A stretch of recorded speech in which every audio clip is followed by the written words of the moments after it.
Hello student, আসসালামু আলাইকুম। কেমন আছো সবাই? মুন্না ইংলিশ কর্নারে তোমাদেরকে স্বাগতম। আজকে আমরা আলোচনা করব 16তম বিসিএস এর ইংলিশ কোশ্চেনটুকু। তো কথা না বাড়িয়ে কোশ্চেন দিয়ে শুরু করা যাক। দেখো, a pilgrim is a person who undertake a journey. Pilgrim মানে তীর্থযাত্রী। তীর্থযাত্রী কোথায় যায়? হোলি প্লেসে যায়, বাকিগুলোর দিকে তাকানো যাবে না। তাহলে তীর্থযাত্রী হোলি প্লেসে যায়, পবিত্র প্লেসে যায়। বুঝাইতে পারছি বিষয়? এরপরে আসি কোশ্চেন, পরের কোশ্চেনে। Which of the following sentence is correct? নিচের কোন সেন্টেন্সটা correct? I forbade him from going. Forbade এর পর প্রিপজিশন টু বসে, এজন্য from হবে না। forbade, I forbade him, forbade নিজে একটা নেগেটিভ ওয়ার্ড, এই কারণে কখনো নট ওই সেন্টেন্সে বসবে না। I forbade him to go, খুবই সুন্দর। forbade এর পরে ইনফিনিটিভ লাগে, দ্যাটস ওয়াই টু গো লিখে রাখছে, তার মানে সেন্টেন্স হবে আনসার টু। সবাই বুঝতে পারছো? পরের কোশ্চেনে চলে যাওয়া যাক। A person who writes about his own life writes, বলছে যে নিজের জীবন সম্পর্কে লেখে তাকে কি বলা হয়? তাহলে যে নিজের জীবন সম্পর্কে লেখে সেটাকে অটোবায়োগ্রাফি বলে। বুঝছো বিষয়? যেমন আমি আমার জীবন সম্পর্কে যদি লিখি তাহলে আমার জীবনটাই হবে অটোবায়োগ্রাফি। কিন্তু আমি যদি শেখ হাসিনা আপা সম্পর্কে লিখি অথবা ডক্টর মোহাম্মদ ইউনূস সম্পর্কে লিখি, বিখ্যাত ব্যক্তি, আমাদের দেশকে কোথা থেকে কোথায় নিয়ে গেছে, বুঝা যায়? তো এনার সম্পর্কে যদি লিখি সেটা হবে কি? বায়োগ্রাফি। বুঝাইতে পারছি বিষয়? তাহলে আনসার কি হবে? An autobiography. পরের কোশ্চেনে চলে যাওয়া যাক। তোমাদের অবশ্যই এই কোশ্চেন সলভ ক্লাসগুলো অনেক উপকারে আসতেছে, আর নিঃসন্দেহে উপকারে আসতেছে। এই জন্য তোমাদেরও উচিত আমাকে উৎসাহিত করার জন্য, তোমাদের জন্য বেশি বেশি করে ভিডিও বানানোর জন্য আমার ভিডিওতে একটা লাইক, কমেন্ট, শেয়ার করা, তাই কি না? পরের কোশ্চেনে চলে যাওয়া যাক। Which of the following sentence is correct? নিচের কোন সেন্টেন্সটা কারেক্ট? বলছে that shirt which he ব্রট is blue in colour. That shirt, ওই শার্টটা। The shirt that which, that একটা রিলেটিভ প্রোনাউন, which ও একটা রিলেটিভ প্রোনাউন, এই দুটো একসঙ্গে বসবে না। which shirt, দেখো এটা কিন্তু ইন্টারভেটিভ সেন্টেন্স না যে আমরা ইন্টারভেটিভ প্রোনাউন শুরুতে বসাবো, এই কারণে এটা হবে না। The shirt which he bought is blue in color, কত সুন্দর শোনাচ্ছে না? যে শার্টটি সে কিনেছিল সেটা ব্লু ইন কালার, নীল রঙের। পরের কোশ্চেনে আসে যাক। The acronym of indifference, indifference মানে হচ্ছে উদাসীন। ইনডিফারেন্স মানে কি? উদাসীন। তাহলে এই যে সেন্টেন্সগুলো আছে এই সেন্টেন্সগুলোর অর্থ দেখো।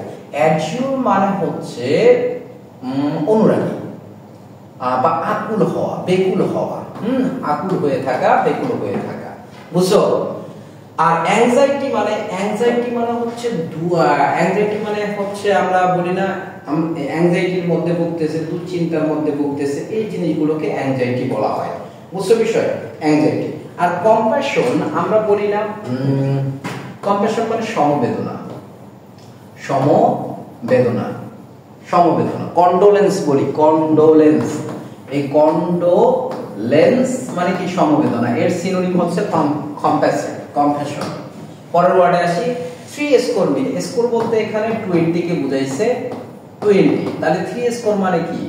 3 গুণন 20 মানে 3 টাইমস কি?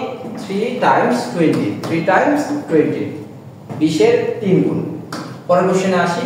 দা ওয়ার্ড হোমোজেনাস, হোমোজেনাস মানে একই ধর্মীয়, একই রকম, একই জিনিস। বুঝছো? আমরা হোমো স্যাপিয়েন বলি একই গোত্রের সদস্যদের, আবার হোমোসেক্সুয়াল বলি, হ্যাঁ, এই যে একই, বুঝোই তো, ঠিক আছে? পরের কোশ্চেনে দেয়।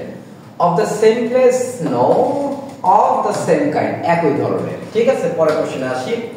something that is fresh is something dash, বলছে যেটাকে আমরা ফ্রেশ বলি সেই জিনিসটা কি বলতে পারি? আমরা দেখবো যে আমরা যদি বেগুন কিনতে যাই বাজারে বলবে একদম টাটকা মাল, ফ্রেশ মাল। আবার টমেটো কিনতে যাও, আলু কিনতে যাও, পাতাকপি কিনতে যাও, হ্যাঁ, কোনো কিছু কিনতে গেলে, মাছ কিনতে যাও, বলবে একদম ফ্রেশ মাল। বুঝছো বিষয়? ফ্রেশ বলতে একদম এমন অবস্থাকে বোঝাচ্ছে, ইন ফেয়ারলি গুড কন্ডিশন, একদম সুন্দর অবস্থাকে বোঝায়। পরের কোশ্চেনে আসি। Shakespeare is known mostly for his dash, বলছে শেক্সপিয়ার মূলত কিসের জন্য বিখ্যাত, কিসের জন্য এত পরিচিত? মূলত শেক্সপিয়ার একজন কবি, একজন সাহিত্যিক, একজন নোভেলিস্ট, একজন প্লে রাইটার হওয়ার সত্ত্বেও তিনি মূলত পরিচিতি লাভ করেন, বিখ্যাত হন তার ড্রামা বা প্লের জন্য, ড্রামা বা প্লেজ জন্য। তাহলে আমরা ইতিহাসের মধ্যে বা ইংলিশ সাহিত্যের মধ্যে খুললেই দেখতে পাবো তার বিখ্যাত যে ড্রামাগুলো আছে, যেমন হ্যামলেট, নাম শুনো না এমন কেউ নেই, Romeo Juliet, as you like it, তারপরে ম্যাকবেথ, তারপরে ওথেলো। হ্যাঁ, এগুলো হচ্ছে তার বিখ্যাত ড্রামা। পরের কোশ্চেনে আসি। অ্যান অর্ডিন্যান্স, অর্ডিন্যান্স মানে অধ্যাদেশ। অর্ডিন্যান্সের বাংলা কি বলতো? অধ্যাদেশ। হ্যাঁ, তাহলে অর্ডিন্যান্স কি? অর্ডিন্যান্স হচ্ছে অধ্যাদেশ, রাষ্ট্রপতি কর্তৃক দেওয়া হয়, পরবর্তীতে সেটা আইন হিসেবে প্রয়োগ করা হয়। তাহলে আমরা বলতে পারি আল্লাহ। পরের কোশ্চেনে যাই। which of the following sentence is correct? নিচের কোন সেন্টেন্সটা কারেক্ট? দেখো এটা interrogative sentence. why have you done this? আমরা এটাকে কারেক্ট ধরতে পারি কারণ ইন্টারোগেটিভ সেন্টেন্সের গঠন হচ্ছে প্রথমে ডাব্লিউএস ওয়ার্ড থাকবে, এরপরে অক্সিলারি ভার্ব থাকবে, এরপরে সাবজেক্ট থাকবে, এরপরে প্রিন্সিপাল ভার্ব থাকবে, শেষে ইন্টারোগেটিভ সাইন থাকবে। দেখো পুরো বৈশিষ্ট্য WH word, auxiliary verb, subject, main verb, object. ঠিক আছে, কিন্তু পরের সেন্টেন্সে দেখো why did, অক্সিলারি ভার্ব আছে কিন্তু have done, এটা আবার কোন গঠন? কোন গঠনে যায় না। why do you have done, এটাও হবে না, এটা তো হওয়ার কোনো প্রশ্নই আসে না কারণ অক্সিলারি ডাব্লিউএস ওয়ার্ডের পরে অক্সিলারি ভার্ব নেই। তাহলে आंसर হবে এ। পরের কোশ্চেনে যাই। which of the following sentence is a correct proverb? তোমাদের এই কোশ্চেন সলভ ক্লাসগুলো অনেক উপকারে আসতেছে, তোমরা অস্বীকার করতে পারবে না। যেহেতু অনেক উপকারে আসতেছে আর আমি তোমাদের জন্য ভিডিও বানাচ্ছি, তোমাদের কিছুই করতে হবে না ভাই। যদি উপকারে আসে ক্লাসগুলো অবশ্যই একটা লাইক, কমেন্ট, শেয়ার করিও, আমার অনেক উপকার হবে। পরের ক্লাসে আসি। পরের কোশ্চেনে also which of the following sentence is a correct proverb? নিচের কোন সেন্টেন্সটা কারেক্ট প্রভাব? যে প্রভাবগুলো আছে এই প্রভাবগুলোর মধ্যে এটা হবে কারেক্ট। কারণ কি বলছে? fools rush in where angels fear to tread। মানে কি? আমরা বলি না হাতি ঘোড়া গেল তল, মশা বলে কত চল। তার মানে কি? অনেক জ্ঞানী গুণীরা যারা আছে তারা বিপদ টের পেয়ে যে কাজটা করে নাই, বোকারা ওই কাজের পেছনেই ছোটে। বুঝছো বিষয়? পরের কোশ্চেনে আসি। The correct passive of Sheila was writing a letter। আমরা কি জানি?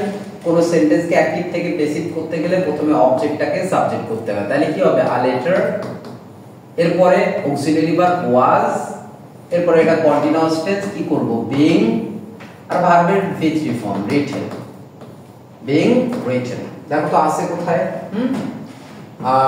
a letter was being তো হবে না, পারফেক্ট হয় a letter was being written by Sheila। এটা হবে কোশ্চেন।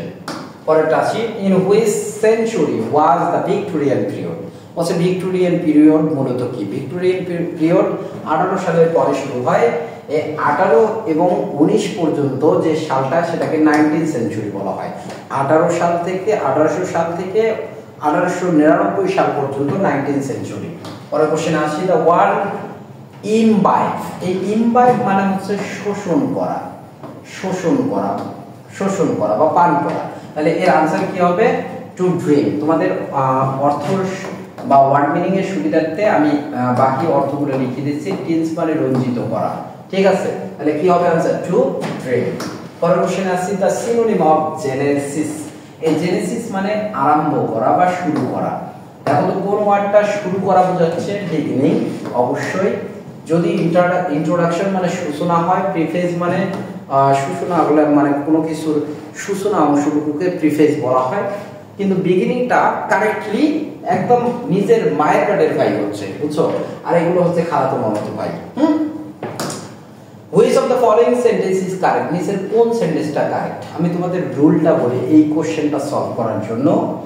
রুলটা কি বলছে? ইনডিফিনিট অথবা ডিস্ট্রিবিউটিভ প্রোনাউন।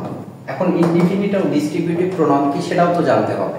ইনডিফিনিট প্রোনাউন কি? যে প্রোনাউনগুলো শেষে ওয়ান, থিং, বডি থাকে সেগুলো ইনডিফিনিট, যেমন someone, somebody, something, everyone, everybody, everything এগুলো। এবং ডিস্ট্রিবিউটিভ প্রোনাউন কোনগুলো? Is, either, neither. এদের পর যদি অফ থাকে তাহলে এরপর নাউন যেটা থাকে প্লুরাল হয় কিন্তু ভার্বটা হয় সিঙ্গুলার। দেখো তো কোন সেন্টেন্সে আছে?